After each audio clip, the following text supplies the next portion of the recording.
things that start to sag.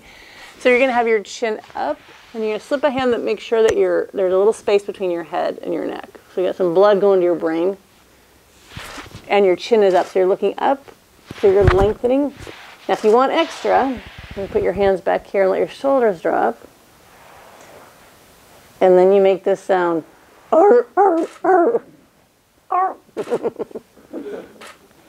Yeah, so if you want to lift up, so you're stretching your throat. So Lita, you might want to, you might take the ball a tiny bit forward. Watch out for your necklace so you don't, yeah.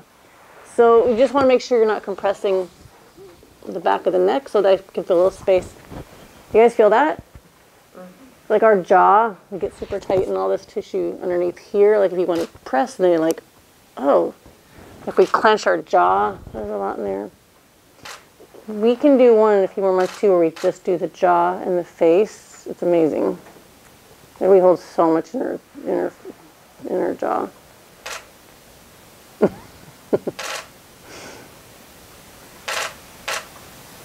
So go ahead and come off. And then push back into child's pose. So it's just nice to like connect the two ends.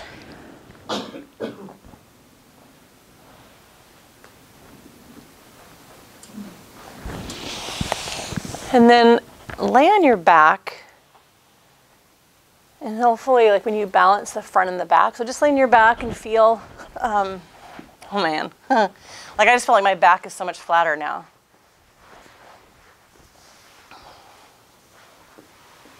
Because I think it's just good to feel like how important it is that we lengthen our fronts, because we just tend to, like I look at, my dancers always doing this stretch over and over, but they're weak there. They're super tight here. So we want to do the opposite. Do you guys feel any difference?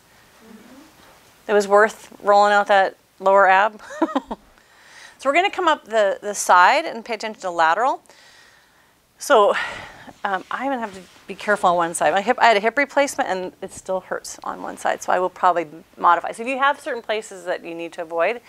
So if you do this at home, we're gonna start here, but we have our floating rib here that sticks out, and so it's just not good to put the ball in there. So we'll kind of work around it in a different way. I think my mic is okay. So you're gonna put the ball, so find the top of your hip bone on the crest. We're gonna put it below that a little bit because we're gonna work on these glute attachments. And so you're gonna start here like a mermaid and pose. That's not the photo. And then you just sink in a little bit. So we're not going to go over this way. We're going to go into it this way. So you're lifting up and sinking a bit. Do you guys feel that? A little bit? And what you can do, you do? Oh, yeah. Well, I worked on Lita yesterday. We did the whole lateral sideline thing because like, oh, I have a side. I forgot. There's stuff over there. You can do this little rock back and forth. So it's kind of like rolling, but you're pretty much staying on the same part of the tissue. You're just kind of changing where the weight is. And if you want to sink a little bit, you could drop to the elbow. You can take this up. You can angle a little bit. Like what I do is I have now a routine. But if what I start to do, which would be fun if you do this, if you go, oh, I feel this here, and then you follow it. Because it's hardly ever in a certain line. Like when I do this, and then I'm like, oh, next I need to go here. So when I do this, and if I lean, I'm like, ooh, the next place I would probably go in would be my solar plexus again, because that's super tight. And the diaphragm. Do you guys feel this? Mm-hmm. Mm-hmm. Okay.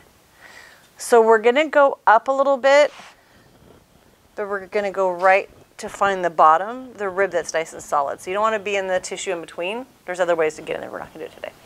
So on this side, if I find out here's where my ribs drop off, I'm going to go up into here. And this